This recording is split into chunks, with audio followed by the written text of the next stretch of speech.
time. Let's quickly move it along. He talked about marriage counseling. Yes. And it's one culture that is not popular in this part of the world. It's not. Especially because of the perhaps the religious intonation or the religion part of it. A man will tell you that I am the man of this house. If you have a problem, why would you take me to your pastor? How do we, even, sorry to butt in, that belief, it's already inundated into us to think that there's no third party in any marriage. Whatever happens is between. I know they say that a lot too. A lot. At weddings, they would tell you, don't report Yes. So how do we draw the line where you don't talk about your marriage to the third party, and then the point where you actually need help, where the boat is, where the boat is about to hit the rocks? The truth is, counseling is done every day, almost all the time. But counseling with the right person is what should be checked. Okay. Because I could go to my office, I could have a friend there that I talk about. I had last night, yesterday. Can you imagine this man? And the men also have their boys they talk to. So counseling goes on all the time. But the counseling that takes you, I am a Christian. But I know also that there are lots of church counseling that is destroying marriages right now. I came across, we've been talking husband and wife, we didn't even talk about the children. If we are this effective communication in the family, the children must be part of it. That's right. Because these are people that see and follow what we do, not all these gist that we are talking. They are imitators. They copy what you do. They become who you are. And they have their selected favorite parent. So it's not as if it's only limited to the spouse. You owe it to the children, how you communicate. So, when we come, he made mention of compromise marriages. There are times, I remember when I was growing up, my mother would always say, I'm in this marriage because of you children. I'm not going anywhere. And I used to ponder, why would you stay? Because get out of this place, Joe, before this man will kill you one day. But as I got married also, and is growing older in it, I just discovered that that woman was right. Now, she knew that if she had walked out, somebody would come in. I may not be nice to her children. You understand? What am I trying to say? If you know that your husband is maybe, for example, a drunkard, and he loves to drink, and you don't want him drinking, it will affect the children negatively. I don't believe that the right place to discuss that is when the children are home. Let's let it go. Let them go to school. But when you say not leaving the man because of children, are there times where, for instance, in case of domestic violence, in the case of battery, exactly. When you was talking, I told you there is also a break in communication. That's why it led to that. Except if the man is a wizard or the woman is a witch that just came to kill you. Otherwise, there was something, and that is communication, that went wrong. This angel that I married just changed. And that example of smell that he said, very simple thing. Baby, what is it that you are using now?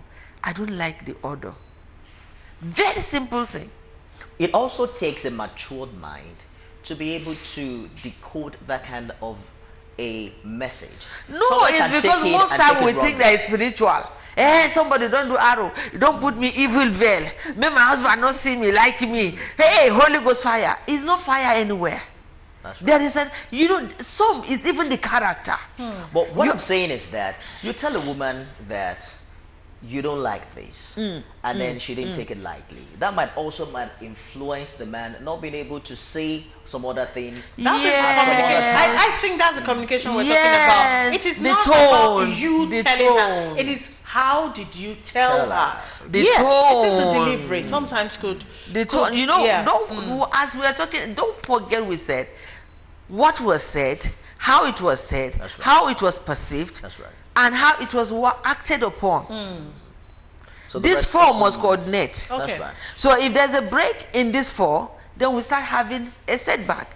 And so if she was smelling, In fact, another nice man will just go and get a set of perfumes and deodorants and all those things. You know, it doesn't have to be expensive. You know, someone but says something nice. You don't tell a woman her breath stinks. You just give her meat and say, "Wow, this will freshen your breath." No, tell her, because it is your wife. See, if you don't tell her at home, exactly, somebody will tell her outside.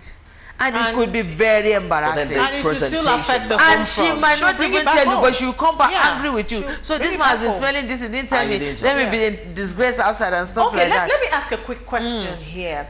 Is it possible to have effective communication in a family where there is no love? Love is relative. Love on its own cannot sustain marriage. If we're defining love as that feeling that I feel when you feel, we feel, it cannot sustain any marriage of any kind. But if we're talking about love as the compound word, because I'd always tell you 1 Corinthians 13 is my favorite on love. The agape love. If you're talking about the agape love, that's the best love to live in marriage. So he slaps you, you forgive. My pastor says you have only 2 chicks. If they slap this one, no grill. Which one you want turn again, make them slap.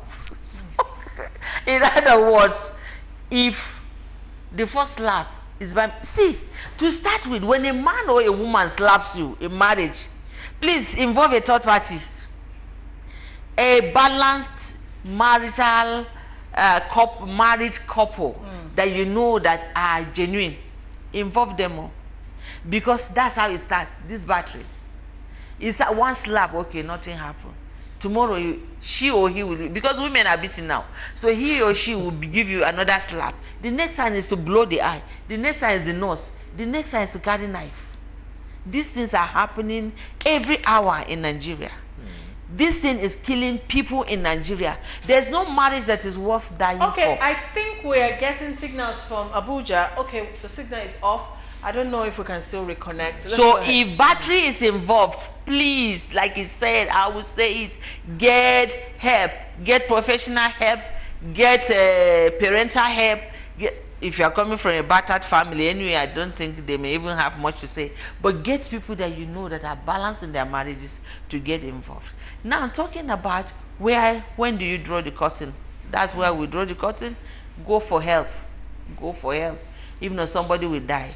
Secondly, if we are communicating in family, like I was saying about the children, involving them. I had somebody saying he involves his wife and children in major decisions. Why? Because it will affect them also tomorrow. In the future. That's it's great. But I know that it's not a Nigerian culture. Most of our men don't like this communication thing. They just like to give orders. There are a few that are nice, that are good, that want to live long. If you want to live long, have effective communication. If you want to live long in this thing, I'm telling you. If not, you go just, that's why you see somebody like that, you know, wake up. I like bringing it to practical levels. Somebody lies down last night, wakes up this morning. One of the spouses wakes up. The other, I did not wake up. Why? Because of this lack of communication. Something has been misunderstood, misconceived, and somebody had developed stroke over the night and had gone to the world beyond. There's no marriage in the world beyond. It's always and only here. You know, it's even terrible that one partner gets so sick and the other doesn't know about it. Let's bring the children into this. I mean, there seems to be an evolution in between the relationship that exists between parents and children. You know, a long time ago, it used to be a relationship of awe. You know, you don't look your dad straight in the eye, you don't... But we have seen a lot of Nollywood movies now where we even see children calling their dad by first name. As bad as that is, Africans are also learning that there's a quality of friendship that is required between a father and a child. And between a mother and a child. How do we build that gap? Africa is known for respect. You have to honor your parents. But how do you also become friends to your children? I think that's necessary. I think we hold on too much to a lot of this. Culture is good, you know, it's the formative base, you know, for every individual, so that at least you have like an origin. But I think we hold on to eat too much. I think presently in Nigeria, personally, I think we've held on to it, to the Western way of doing things too much. That is, let me tell you, no. There's something that defines us as a people. That's right. That makes us unique, that even the Oyibo want to come and learn from. And that's our culture. You see the Yoruba boy, he prostrates and gives a greeting. It's admirable. That's right. Do you understand? But of course, we are here in the house now. We wake up every day. I'm looking at you. You're looking at me. So that prostrating could be limited. But I don't stand for you call and me hi pops. One of my niece came and did me how momsy. I told her if don't ever there's something wrong with don't momsy me. Am I a cat? Mommy, if you won't say mommy, mama. But don't momsy me. Do you understand? Now, if you go to their write-ups, they have funny abbreviations that they want to use on us. Now, just because you eat from the same plate with your parents is an act of love. It's creating room for, feel free to relate with me. But because you are eating with me, you must wash your hands. You cannot just go to toilet and come out and just come and choke inside my food. In other words, you don't take me like your mate. You don't treat me like one. You're saying it's possible that we build qualitative relationships, friendship with our children in the context of honor and respect. Of course, you must build a relationship, even though you will lose your children. If you are too tough on them, you will lose them. Because what you are teaching them is different. What the television is teaching them, what the internet is teaching them is different. That's right. You must upgrade and create a balance. Do you understand? You will know as you relate with your children, you know the things that make them too uncomfortable. You have to use your number 6 and find a way of making it acceptable. But our culture must be brought into this Western culture to create a balance. I'm telling you the truth. If I see children walking naked on the street, which kind of culture be done now? It said they call it what is sagging or whatever. It's from prison he started. Why would my son go and sag? My son at 9 started it. I called him and said, you know what? You love mommy, yes. I said, this one will cause quarrel. It don't go happen now.